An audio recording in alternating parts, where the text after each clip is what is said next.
8월 24일 월요일 부산진 오늘의 묵상입니다.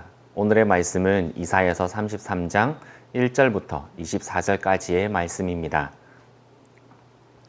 너 학대를 당하지 아니하고도 학대하며 속이고도 속임을 당하지 아니하는 자여 화 있을진저. 내가 학대하기를 그치면 내가 학대를 당할 것이며 내가 속이기를 그치면 사람이 너를 속이리라. 여호와여, 우리에게 은혜를 베푸소서. 우리가 주를 앙망하오니 주는 아침마다 우리의 팔이 되시며 환난 때에 우리의 구원이 되소서. 요란한 소리로 말미암아 민족들이 도망하며 주께서 일어나심으로 말미암아 나라들이 흩어졌나이다. 황충의 때같이 사람이 너희를 노량물을 모을 것이며 메뚜기가 뛰어오름같이 그들이 그 위로 뛰어오르리라. 여호와께서는 지극히 존귀하시니 그는 높은 곳에 거하시며 정의와 공의를 시온에 충만하게 하심이라. 내 시대에 평안함이 있으며 구원과 지혜와 지식이 풍성할 것이며 여호와를 경외함이 내 보배니라.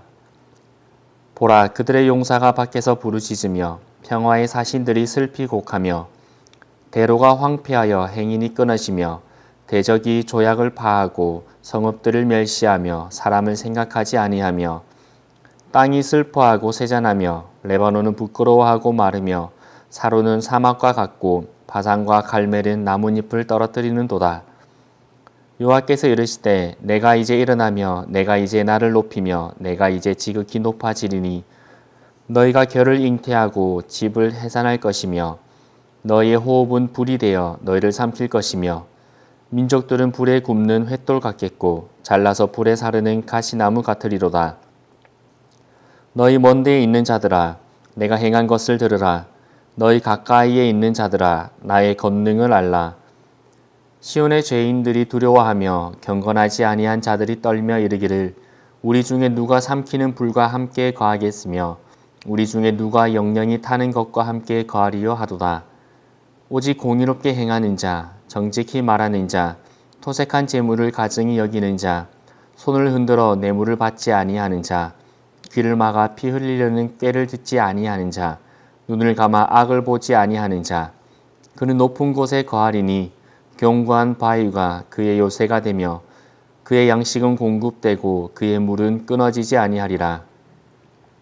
내 눈은 왕을 그의 아름다운 가운데서 보며 광활한 땅을 눈으로 보겠고 내 마음은 두려워하던 것을 생각해내리라.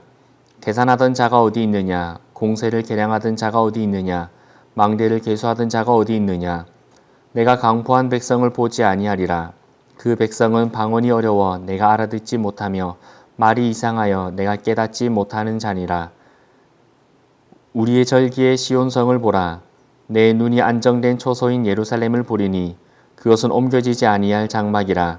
그 말뚝이 영영이 뽑히지 아니할 것이요 그 줄이 하나도 끊어지지 아니할 것이며 여호와는 거기에 위엄 중에 우리와 함께 계시리니 그곳에는 여러 강과 큰 호수가 있으나 노젓는 배나 큰 배가 통행하지 못하리라.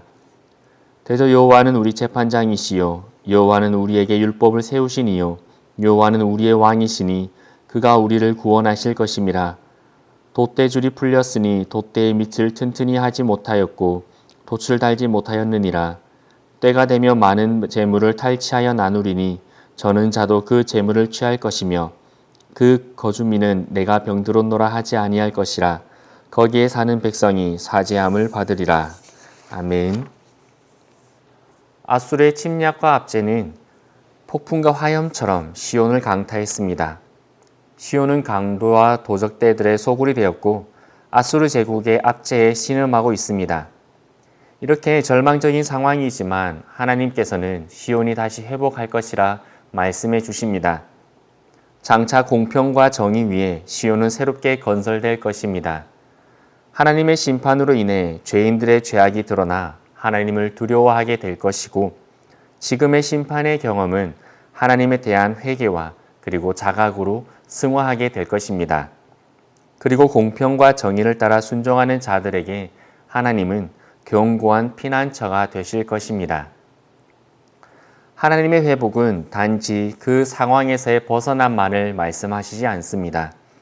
시온의 백성은 압제당하고 있는 지금의 상황에서 벗어나기를 간구하고 있지만 하나님께서 말씀하시는 진정한 회복은 본질적인 것의 회복입니다. 죄악을 회개하고 하나님만이 참된 재판장, 입법자, 왕이 되시는 것입니다.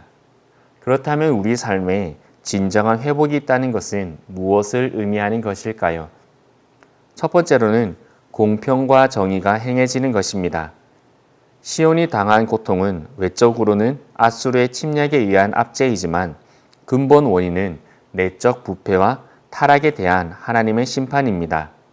즉, 시온의 백성이 하나님을 앙망하지 않고 풍요와 번영을 따라 물질적인 것들을 위하여서 우상 숭배한 결과인 것입니다. 진정한 회복을 위해서는 시온 백성이 이러한 죄에서 돌이켜 자신의 삶을 다시금 공평과 정의로 행해 나가는 것입니다. 오늘 말씀 15절에서 16절에 이렇게 말씀해 주고 있습니다. 오직 공의롭게 행하는 자, 정직히 말하는 자, 토색한 재물을 가증히 여기는 자, 손을 흔들어 뇌물을 받지 아니하는 자, 귀를 막아 피를 흘리려는 꾀를 듣지 아니하는 자, 눈을 감아 악을 보지 아니하는 자, 그는 높은 곳에 거하리니 견고한 바위가 그의 요새가 되며 그의 양식은 공급되고 그의 물은 끊어지지 아니하리라. 아멘. 하나님께서는 그분의 백성들에게 원하시는 것을 공평과 정의를 행하는 것이라 말씀하십니다. 예수님께서도 제사를 드리려고 하다가 형제와 불의한 것이 생각이 나거든 그 제사를 멈추고 그 형제와 먼저 화해하고 다시 와서 예배를 드려라 라고 말씀을 하셨습니다.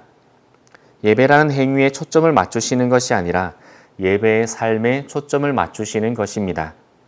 그리고 하나님께서는 자신의 삶에서 정의와 공의를 행하는 자에게 견고한 요새가 되시며 그들의 양식과 물이 끊어지지 않게 해주신다 약속하셨습니다. 둘째로는 하나님의 법을 따르는 것입니다. 22절의 말씀입니다. 대저 여호와는 우리 재판장이시요 여호와는 우리에게 율법을 세우시는 이요 여호와는 우리의 왕이시니 그가 우리를 구원할 것임이라. 포스트 모더니즘 시대를 살아가고 있는 이때에 지금 우리는 삶의 기준을 인간에게 맞추며 살아가고 있습니다. 그래서 인간적으로 생각해봐라, 상식적으로 라는 말들을 우리는 사용하며 살아가는 것입니다. 그리고 이것이 단지 우리의 삶들에 뿐만 아니라 성경을 해석하는 데에서도 적용되어집니다. 즉, 죄를 죄라고 말하지 않고 인간이 보기에 내가 느끼기에 좋아 보이고 아름다워 보이면 그것을 허용합니다. 성경의 모든 면을 통하여서 하나님을 이해하려고 하는 것이 아니라 내가 경험한 그 작은 부분, 그리고 내가 읽고 내가 이해된 그 한 부분이 마치 하나님의 전부인 양 생각하며 살아가고 있습니다. 하지만 하나님의 법과 뜻을 따른다는 것은 내 삶의 기준을 그것을 기준으로 삼지 아니하고 나의 생각과 내가 보기에 아름다운 것을 나의 기준으로 삼지 않고 오직 하나님만을 내 삶의 기준으로 삼고 살아가는 것입니다. 내가 보기에 좋고 아름다운 것을 따르는 것이 아니라 하나님께서 좋아하시고 아름다워하시는 것을 위해서 살아가는 것입니다. 하나님께서는 하나님의 뜻과 하나님의 법을 따르는 자들의 왕이 되어주셔서 그들을 보호하시고 인도하시며 구원하실 것입니다. 시온은 원래 하나님을 믿고 그 믿음으로 행하던 곳으로 공평과 정의가 가득했던 장소입니다. 하지만 풍요와 번영, 물질을 숭배하면서 억압, 폭력, 차별, 그리고 약한 자들을 배제하는 그러한 불의들이 행함으로 가득해져 버렸습니다. 하나님께서는 시온에게 회복을 약속하시면서 그들의 실질적인 삶의 변화를 요구하십니다. 믿음은 행함이 없으면 결코 인정받을 수 없습니다. 오늘 우리가 가지고 있는 믿음 역시 바른 행함이 없이는 결코 하나님께 인정받을 수 없습니다. 그리고 하나님께서 인정하지 않는 믿음은 믿음이 아닙니다. 그저 나의 감정적인 고백뿐인 것입니다. 오늘 우리의 삶에 공평과 정의를 회복하고 하나님의 말씀과 뜻을 우리 삶의 기준으로 삼기를 바랍니다. 이를 통해 우리의 삶이 회복되고 풍성해지며 하나님의 보호하심과 인도하심이 우리의 삶의 은혜로 충만해지길 주님의 이름으로 소망합니다.